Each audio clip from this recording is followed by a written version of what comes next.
ನಮಸ್ತೆ ವೀಕ್ಷಕರೇ, ನಾನು ನಿಮ್ಮ ಸುನಿಲ್ ಆರಾಧ್ಯ. ನೀವು ನೋಡ್ತಾ ಇದ್ದೀರಾ ಸುಮನ್ ಟಿವಿ ಚಿಕ್ಕಬಳ್ಳಾಪುರ. ಸ್ವಲ್ಪ ತೊಂದರೆ ಆಗಿದೆ, ಈಗ ಜನಗಳಿಗೆ ಸ್ವಲ್ಪ ತೊಂದರೆ ಆಗಿದೆ.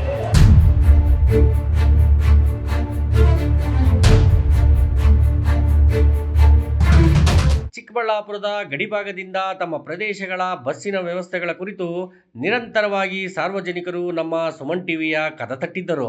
ಸಾರ್ವಜನಿಕರ ಅಹವಾಲನ್ನ ಬೆನ್ನತ್ತಿದ ಸುಮನ್ ಟಿವಿ ತಂಡ ಗ್ರೌಂಡ್ ರಿಯಾಲಿಟಿಗೆ ಇಳಿದಿತ್ತು. ಈ ಕುರಿತು ನಿಜವಾಗಲೂ ಅವ್ಯವಸ್ಥೆಗಳಿವೆಯೇ, ಸಮಯಕ್ಕೆ ಬಸ್ಸುಗಳ ವ್ಯವಸ್ಥೆ ಇಲ್ಲದೆ ಪ್ರಯಾಣಿಕರು ಪರದಾಡುತ್ತಿದ್ದಾರೆಯೇ ಎಂಬ ವಿಚಾರವನ್ನ ನಮ್ಮ ತಂಡ ಪರಿಶೀಲಿಸಿ ಸಮಸ್ಯೆಗೆ ಪರಿಹಾರ ಕೊಡುವಲ್ಲಿ ಭಾಗಶಃ ಯಶಸ್ವಿಯಾಯಿತು.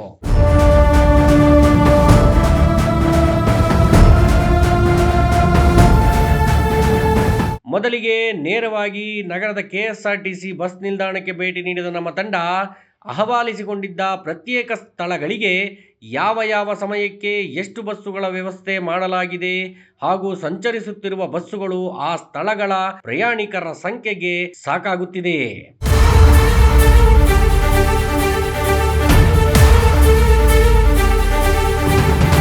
ನಿಜವಾಗಿಯೂ ಗಡಿ ಪ್ರದೇಶಗಳ ಸ್ಥಳಗಳಿಗೆ ಇನ್ನೂ ಹೆಚ್ಚಿನ ಬಸ್ಸುಗಳ ಅವಶ್ಯಕತೆ ಇದೆಯೇ ಎಂದು ನಿಲ್ದಾಣದಲ್ಲಿದ್ದ ಪ್ರಯಾಣಿಕರನ್ನ ಕೇಳಿ ತಿಳಿದುಕೊಳ್ಳಲಾಯಿತು. ಈ ರೂಟ್ಗೆ ನಿಮ್ಗೆ ಇನ್ನೂ ಬಸ್ಸಸ್ ಹಾಕಿದ್ರೆ ಅನುಕೂಲ ಆಗುತ್ತಾ? ತೊಂದರೆ ಆಗಿದೆ, ಈಗ ಜನಗಳಿಗೆ ಸ್ವಲ್ಪ ತೊಂದರೆ ಆಗಿದೆ. ಇನ್ನೊಂದು 2-3 ಬಸ್ ಆದರೆ ಸರಿ ಹೋಗುತ್ತೆ. ಚೇಳೂರು ಕೋರ್ಲಪರ್ತಿ ಸಾದ್ಲಿಗೆ ಏನಾದರೂ ನಿಮಗೆ ಕನೆಕ್ಷನ್ಸ್ ಇದೆಯಾ? ಬಸ್ಸಸ್ ವ್ಯವಸ್ಥೆ ಏನು ಟೈಮ್ಗೆ ಹೋಗೋಗಿದೆಯಾ? ಅದು ಸ್ವಲ್ಪ ತೊಂದರೆ ಆಗಿದೆ ಸರ್. ಸಾದ್ಲಿಗೆ ದಿಬ್ಬರಲ್ಲಿಂದ ಸಾದ್ಲಿಗೆ ಅದು ಸ್ವಲ್ಪ ತೊಂದರೆ ಆಗಿದೆ. ಇನ್ನು ಅಲ್ಲಿ ನಿತ್ಯ ಸಂಚರಿಸುವ ಪ್ರಯಾಣಿಕರೇ ಹೇಳುವಂತೆ ಈಗಿರುವ ಬಸ್ಸುಗಳು ಸಾಕಾಗುತ್ತಿಲ್ಲ. ಬಸ್ಸುಗಳಿರುವ ಸಮಯಕ್ಕೆ ಜನಸಂದಣಿ ಹೆಚ್ಚಾಗಿರುತ್ತದೆ. ಇದರಿಂದ ಬಸ್ಸಿಗೆ ಹತ್ತಲು ಸಹ ಕಷ್ಟವಾಗುತ್ತಿದೆ.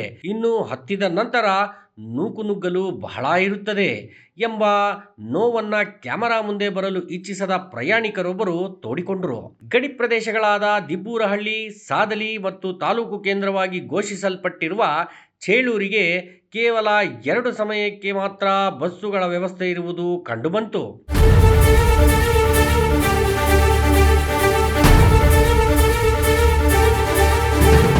ಇದು ರಾಜ್ಯದೊಳಗಿನ ಗಡಿಭಾಗಗಳ ಸಮಸ್ಯೆಗಳಾದರೆ, ಅಂತರ್ರಾಜ್ಯ ಸ್ಥಳಗಳಾದ ಮದನಪಲ್ಲಿ, ತಿರುಪತಿ, ಶ್ರೀಕಾಳಹಸ್ತಿ ಹೀಗೆ ಅನೇಕ ಸ್ಥಳಗಳಿಗೆ ಹೆಚ್ಚಿನ ವರಮಾನವಿದ್ದರೂ ಸಹ ಕೇವಲ ಬೆರಳೆಣಿಕೆಯಷ್ಟೇ ಬಸ್ಸುಗಳನ್ನು ಹಾಕಲಾಗಿದೆ.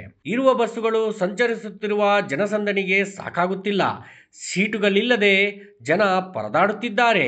ಈ ವಿಷಯಕ್ಕೆ ಸಂಬಂಧಪಟ್ಟಂತೆ ಕರ್ನಾಟಕ ಹಾಗೂ ಆಂಧ್ರ ಸರ್ಕಾರಗಳ ನಡುವೆ ಒಪ್ಪಂದವಿದೆ.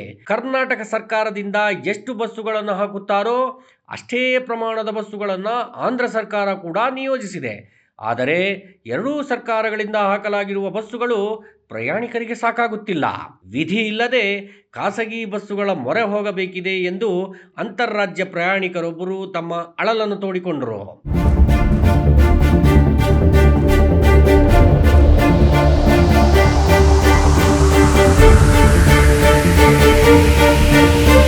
ಈ ಎಲ್ಲ ಸಮಸ್ಯೆಗಳ ಕುರಿತು ಸುಮನ್ ಟಿವಿಯ ಮುಖ್ಯಸ್ಥರಾದ ಬಾಲಾಜಿರವರು ಖುದ್ದು ಚಿಕ್ಕಬಳ್ಳಾಪುರದ ಕೆಎಸ್ಆರ್ಟಿಸಿ ಡಿವಿಷನಲ್ ಕಚೇರಿಗೆ ಭೇಟಿ ನೀಡಿ ಮುಖ್ಯ ಕಾರ್ಯನಿರ್ವಹಣಾಧಿಕಾರಿಗಳಾದ ಶ್ರೀ ಬಸವರಾಜರವರೊಂದಿಗೆ ಸುಮಾರು 1 ಗಂಟೆಗೂ ಹೆಚ್ಚು ಕಾಲ ಸಮಾಲೋಚಿಸುತ್ತಾ ಸುಮನ್ ಟಿವಿ ಪ್ರತಿನಿಧಿಗಳು ಮತ್ತು ಅದರ MD ಅವರು ಬಂದು ನಮ್ಮಲ್ಲಿ ಕೆಲವೊಂದು ಸಾರ್ವಜನಿಕರಿಂದ KSRTCಯಿಂದ ಏನೇನು ಸೇವೆ ಬೇಕು ಅನ್ನೋದ್ರ ಬಗ್ಗೆ ಕೆಲವೊಂದು ಅವ್ರ ಮಾಹಿತಿ ದೊರಕಿದೆ.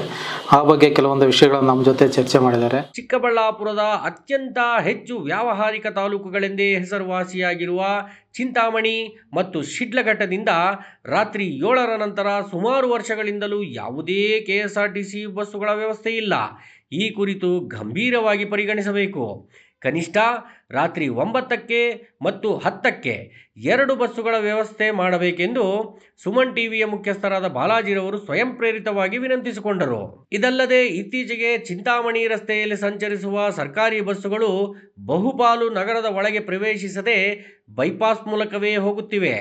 ಇದರಿಂದ ಸಾರ್ವಜನಿಕರು ಒಳ ನಿಲ್ದಾಣಗಳಲ್ಲಿ ಗಂಟೆಗಟ್ಟಲೆ ಕಾಯುವಂತಾಗಿದೆ ಎಂಬ ವಿಚಾರವನ್ನು ಅಧಿಕಾರಿಗಳ ಗಮನಕ್ಕೆ ತಂದರು.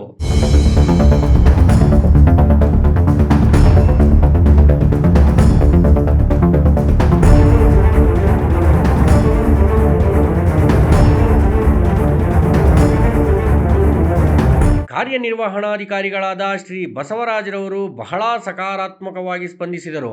ಈ ಎಲ್ಲಾ ಸಮಸ್ಯೆಗಳಿಗೂ ನಿಖರವಾದ ಕಾರಣಗಳನ್ನು ನೀಡುತ್ತಾ ಚೇಳೂರಿಗೆ ಈಗಾಗಲೇ ಕಳೆದ ಹಲವು ದಿನಗಳಿಂದ ಹೆಚ್ಚುವರಿ ಬಸ್ಸಿನ ವ್ಯವಸ್ಥೆ ಮಾಡಿದ್ದೇವೆ. ಅಲ್ಲದೆ ಚೇಳೂರಿನಿಂದಲೇ ಚಿಂತಾಮಣಿ, ಶಿಡ್ಲಘಟ್ಟ, ಚಿಕ್ಕಬಳ್ಳಾಪುರ, ಬಾಗೇಪಲ್ಲಿ ಹೀಗೆ ಎಲ್ಲ ಸ್ಥಳಗಳಿಗೆ ಬಸ್ಸುಗಳನ್ನು ಹಾಕುವ ಯೋಚನೆಯನ್ನು ರೂಪಿಸುತ್ತಿದ್ದೇವೆ ಎಂದರು. ಇನ್ನು ಅಂತಾರಾಜ್ಯ ಬಸ್ಸುಗಳ ವಿಚಾರವಾಗಿ ಇದು ನಮ್ಮ ಮಟ್ಟದಲ್ಲಿ ಆಗುವ ಕೆಲಸವಲ್ಲ, ಸರ್ಕಾರವೇ ಖುದ್ದು ಅನುಮತಿ ನೀಡಬೇಕಿದೆ. ಈಗಾಗಲೇ ನಾವು ಸರ್ಕಾರಕ್ಕೆ ವಿನಂತಿಸಿದ್ದೇವೆ. ಕರ್ನಾಟಕ ಹಾಗೂ ಆಂಧ್ರ ಸರ್ಕಾರಗಳ ನಡುವೆ ಒಪ್ಪಂದವಿದೆ. ಅದರಂತೆ ನಮ್ಮ ಸರ್ಕಾರದ ಬಸ್ಸುಗಳನ್ನು ಅನುಮತಿಯಿಲ್ಲದೆ ಅನ್ಯ ರಾಜ್ಯಗಳಿಗೆ ಕಳುಹಿಸಿದರೆ ಆಯಾ ಸರ್ಕಾರಗಳ RTOಗಳು ನಮ್ಮ ಬಸ್ಸುಗಳಿಗೆ ಜುಲ್ಮಾನೆ ಹಾಕುತ್ತಾರೆ.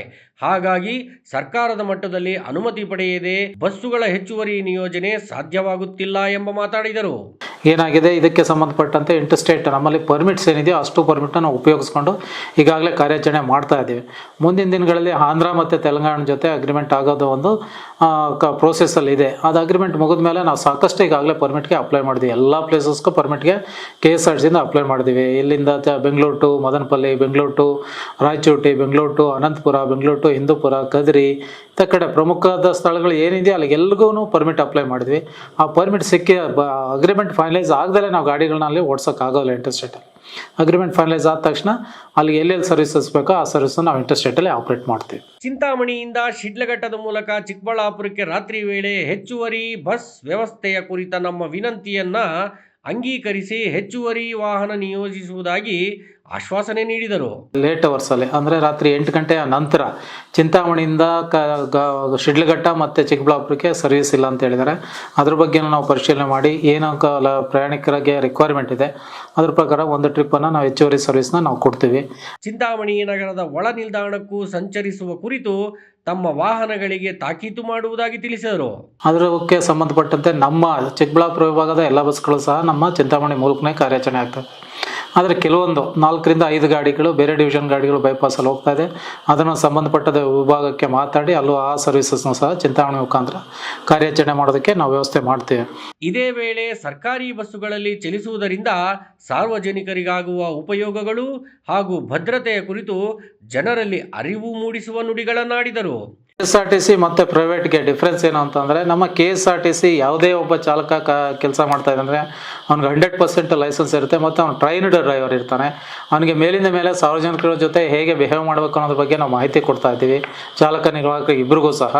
ಮತ್ತು ಒಂದು ಸೆಕ್ಯೂರಿಟಿ ಇರುತ್ತೆ. ನಮ್ಮ ಬಸ್ಗಳಲ್ಲಿ ಬಂದರೆ ಯಾವುದೇ ಕಾರಣಕ್ಕೂ ಯಾವುದೇ ಅನಾಹುತಗಳಾಗೋದಿಲ್ಲ ಮತ್ತು ಪ್ಯಾಸೆಂಜರ್ಸ್ ಸೇಫಾಗಿ ಒಂದು ಸ್ಥಳದಿಂದ ಇನ್ನೊಂದು ಸ್ಥಳಕ್ಕೆ ಹೋಗ್ಬೋದು ಅನ್ನೋ ಒಂದು ಖಾತ್ರಿ ಇರುತ್ತೆ. ಆದರೆ ಪ್ರೈವೇಟ್ ಬಸ್ಸಲ್ಲಿ ಸ್ವಲ್ಪ ಮಟ್ಟಿಗೆ ಯಾರು ಡ್ರೈವರ್ ಬರ್ತಾರೆ, ಯಾವ ಕಂಡಕ್ಟರ್ ಬರ್ತಾರೆ ಅನ್ನೋದು ಸಾರ್ವಜನಿಕರಲ್ಲಿ ಗೊಂದಲ ಇರುತ್ತೆ. ಮತ್ತು ಪ್ರೈವೇಟ್ ಬಸ್ಗಳಲ್ಲಿ ನಮ್ಮ KSRTCಯಲ್ಲಿ ಯಾವುದಾದ್ರು ಬಸ್ಗಳು ಅಪಘಾತ ಆದರೆ ನಮ್ಮ ಅಪಘಾತ ವಿಮೆ ಅಂತ ಇದೆ. ಯಾವುದೇ ಪ್ರಯಾಣಿಕರು ನಮ್ಮ ಬಸ್ನಲ್ಲಿ ಪ್ರಯಾಣ ಮಾಡ್ತಾ ಇರಬೇಕಾದ್ರೆ ಅಪಘಾತದಿಂದ ಮೃತಪಟ್ಟರೆ ಅವ್ರಿಗೆ ನಾವು 10 ಲಕ್ಷಗಳ ಅಪಘಾತ ಪರಿಹಾರ ನಿಧಿಯಿಂದ ಪರಿಹಾರ ಹಣವನ್ನು ಕೊಡ್ತೀವಿ. ಇದು ಏನು ನ್ಯಾಯಾಲಯ ಆದೇಶ ಮಾಡುತ್ತೋ ಆ ಹಣವನ್ನು ಹೊರತುಪಡಿಸಿ. ಇದಲ್ಲದೆ ಅಪಘಾತಗಳಿಂದ ಪ್ರಯಾಣಿಕರು ಏನಾರು ಗಾಯಗೊಂಡಲ್ಲಿ ಅಥವಾ ಅಪೋಸಿಟ್ ವೆಹಿಕಲ್ ಪ್ರಯಾಣಿಕರು ಗಾಯಗೊಂಡಲ್ಲಿ ಅದಕ್ಕೆ ಕೋರ್ಟ್ನಿಂದ ಏನು ಕಾಂಪೋಸಿಷನ್ ಆಗುತ್ತೋ ಅದು ನಮ್ಮ ಸಂಸ್ಥೆಯ ವತಿಯಿಂದನೇ ಸಹ ನಾವು ಕೊಡ್ತೀವಿ. ಮತ್ತು ನಮ್ಮ ಬಸ್ನಲ್ಲಿ ಆಕ್ಸಿಡೆಂಟ್ ಆದಾಗ ಏನಾದರೂ ಪ್ಯಾಸೆಂಜರ್ಸ್ ಇಂಜುರೀಸ್ ಆದರೆ ಅವ್ರ ಟ್ರೀಟ್ಮೆಂಟ್ ಕೆಲವು ಸಲ ಅವ್ರು ಕೋರ್ಟ್ಗೆ ಹೋಗೋದಿಲ್ಲ ಅಂದರೆ ಆ ಟ್ರೀಟ್ಮೆಂಟ್ ಖರ್ಚಿಂದ ಅದನ್ನು ಕಂಪ್ಲೀಟಾಗಿ ನಾವೇನೇ ಭರಿಸಿ ಅವ್ರಿಗೆ ಸಂಪೂರ್ಣ ಚಿಕಿತ್ಸೆನೂ ಸಹ ನಾವು ಕೊಡಿಸ್ತೀವಿ. ಇದೆಲ್ಲ ಅಡ್ವಾಂಟೇಜ್ ಇದೆ. ಪ್ಲಸ್ ನಮ್ಮ ಬಸ್ಗಳು ಎಲ್ಲಿಗೆ ಹೋಗಬೇಕು ಅಂದ್ರೂ ಪ್ರಯಾಣಿಕರಿಗೆ ಎಲ್ಲ ನಮ್ಮ ರಾಜ್ಯದ ಮೂಲೆಗೂ ಸಹ ನಮ್ಮ ಬಸ್ಸುಗಳ ಸರ್ವಿಸ್ ಇದೆ. ಪ್ರಯಾಣಿಕರು ಯಾವುದೇ ಆತಂಕ ಪಡದಂಗೆ ನಮ್ಮ ಬಸ್ಗಳಲ್ಲಿ ಪ್ರಯಾಣ ಮಾಡಬಹುದಾಗಿರ್ತದೆ. ಮಾತು ಮುಂದುವರಿಸುತ್ತಾ ಮಾನ್ಯ ನಿರ್ವಹಣಾಧಿಕಾರಿಗಳು ತಮ್ಮ ಸಿಬ್ಬಂದಿಗೆ ಕೆಲಸದ ಕುರಿತು ಯಾವ ರೀತಿ ತರಬೇತಿ ನೀಡುತ್ತೇವೆ, ಎಲ್ಲೆಲ್ಲಿ ನೀಡುತ್ತೇವೆ ಮತ್ತು ಯಾವ ವಿಚಾರಗಳಿಗೆ ತರಬೇತಿ ನೀಡುತ್ತೇವೆ ಎಂದು ಸವಿಸ್ತಾರವಾಗಿ ವಿವರವನ್ನು ನೀಡಿದರು. ನಮ್ಮ ವಿನಂತಿಗೆ ಸಕಾರಾತ್ಮಕವಾಗಿ ಸ್ಪಂದಿಸಿದ ಅಧಿಕಾರಿಗಳಾದ ಶ್ರೀ ಬಸವರಾಜ್ ರವರಿಗೆ ಸುಮನ್ ಟಿವಿ ತಂಡದಿಂದ ಧನ್ಯವಾದಗಳನ್ನು ತಿಳಿಸುತ್ತೇವೆ.